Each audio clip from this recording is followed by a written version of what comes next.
लोकसभा चुनाव से एक महीने पहले ही चुनाव आयुक्त अरुण गोयल ने अपने पद से इस्तीफा दे दिया है। राष्ट्रपति द्रौपदी मुर्मू ने उनका इस्तीफा स्वीकार भी कर लिया है।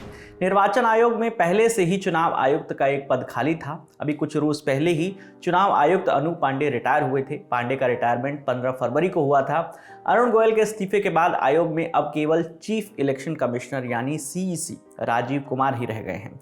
गोयल ने 21 नवंबर 2022 को चुनाव आयुक्त का पद संभाला था। उनका कार्यकाल 5 दिसंबर 2027 तक का था। आपको बता दें कि निर्वाचन आयोग में चीफ इलेक्शन कमिश्नर के अलावा 2 और इलेक्शन कमिश्नर होते हैं।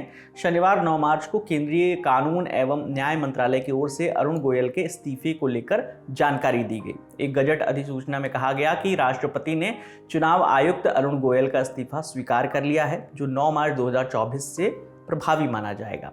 गजट अधिसूचना में आगे ये भी लिखा है कि नियुक्ति, सेवा की शर्तें और कार्यालय की अवधि अधिनियम 2023 की धारा 11 के खंड 1 के अनुसार मुख्य चुनाव आयुक्त या फिर चुनाव आयुक्त किसी भी समय राष्ट्रपति को लिखित रूप में अपना इस्तीफा सौंपकर पद छोड़ सकते हैं। इधर कांग्रेस पार्टी ने चुनाव आयुक्त अरुण गोयल के इस्तीफे पर कई सवाल उठाए हैं। रविवार को कांग्रेस नेता जयराम रमेश ने अपने एक्स अकाउंट पर इसे लेकर एक पोस्ट किया है। कांग्रेस पार्टी के जनरल सेक्रेटरी जयराम रमेश ने अपने पोस्ट में कहा कि पिछले 8 महीनों से चुनाव आयोग इंडिया गठबंधन की पार्टियों से मिलने से मना कर रहा है। इंडिया गठबंधन चुनाव आयोग से voter verifiable paper audit trial यानी वीवीपैट्स के सिलसिले में मुलाकात करना चाहता है।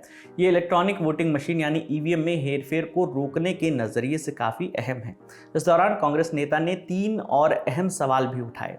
उन्होंने कहा, क्या उन्होंने यानी अरुण गोयल ने सच में चीफ इलेक्शन कमिश्नर या मोदी सरकार के साथ मतभेद के चलते इस्तीफा दिया है? मोदी सरकार जो सभी कथित स्वतंत्र संस्थाओं में आगे की सीट पर बैठकर काम करती है। दूसरा सवाल, या उन्होंने निजी कारणों के चलते इस्तीफा दिया है? तीसरा सवाल पूछा, या फिर उन्होंने कोलकाता हाईकोर्ट के जज की तरजीह पर आगामी लोकसभा चुनाव में बीजेपी की टिकट पर चुनाव लड़ने के लिए ये इस्तीफा दिया है? वहीं कांग्रेस अध्यक्ष मल्लिकार्जुन खड़गे ने चुनाव आयुक्त अरुण गोयल के इस्तीफे पर कहा कि इलेक्शन कमीशन या इलेक्शन ओमिशन, लोकसभा चुनाव से पहले ऐसा क्यों? हमने स्वतंत्र संस्थाओं का खत्म किया जाना नहीं रोका तो लोकतंत्र पर तानाशाही कब्जा कर लेगी। वहीं कांग्रेस के नेता केसी वेणुगोपाल ने कहा कि इलेक्शन कमीशन ऑफ इंडिया जैसी संवैधानिक संस्था में बिल्कुल भी पारदर्शिता नहीं है। केंद्र सरकार उन पर दबाव डालती है। 2019 में चुनावों के दौरान तत्कालीन आयुक्त अशोक लवासा ने आदर्श आचार संहिता के उल्लंघन मामले में पीएम मोदी को क्लीन चिट देने में असहमति जताई थी। बाद में उन्हें लगातार पूछताछ का सामना करना पड़ा। वैसे अरुण गोयल की बतौर चुनाव आयुक्त जो नियुक्ति थी वो भी विवादों में रही थी। क्या वजह थी, चलिए आपको बताते हैं। अरुण गोयल पंजाब कैडर के 1995 बैच के आईएएस रह चुके हैं। चुनाव आयुक्त बनने से पहले अरुण गोयल केंद्र सरकार के कई विभागों में महत्वपूर्ण भूमिका निभा चुके हैं। वो काफी समय तक हाउसिंग विभाग में तैनात थे। सिंचाई विभाग में भी वो सेवा दे चुके हैं। गोयल को 31 दिसंबर 2022 को रिटायर होना था, लेकिन उन्होंने अपने रिटायरमेंट से महज 40 दिन पहले ही इस्तीफा दे दिया था।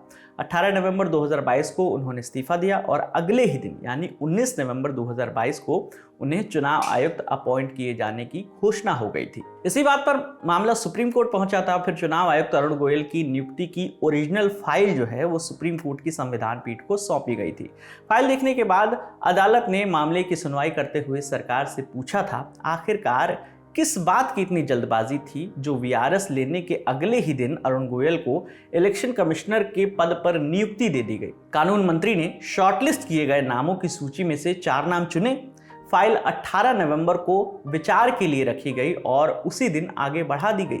यहां तक कि प्रधानमंत्री ने भी उसी दिन नाम की सिफारिश कर दी।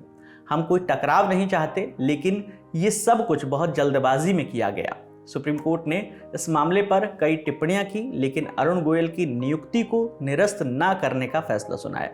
चुनाव आयोग ने 21 नवंबर 2022 को चुनाव आयुक्त का पद संभालने वाले अरुण गोयल का कार्यकाल अभी जो है दिसंबर 2027 तक का था, जैसे हम आपको पहले भी बता चुके हैं। और कहा यह भी जा रहा था कि साल 2025 में चीफ इलेक्शन कमिश्नर यानी सीईसी जो है राजीव कुमार, उनके रिटायरमेंट के बाद गोयल के अगला सीईसी बनने की संभावना सबसे प्रबल है। हालांकि अरुण गोयल ने अचानक इस्तीफा क्यों दे दिया, इस बात का फिलहाल पता नहीं चल पाया है। तो इस मुद्दे पर आपकी जो भी राय है हमें कमेंट बॉक्स में जरूर बताइएगा। मेरा नाम है विकास वर्मा, देखते रहिए द लल्लन टॉप। शुक्रिया।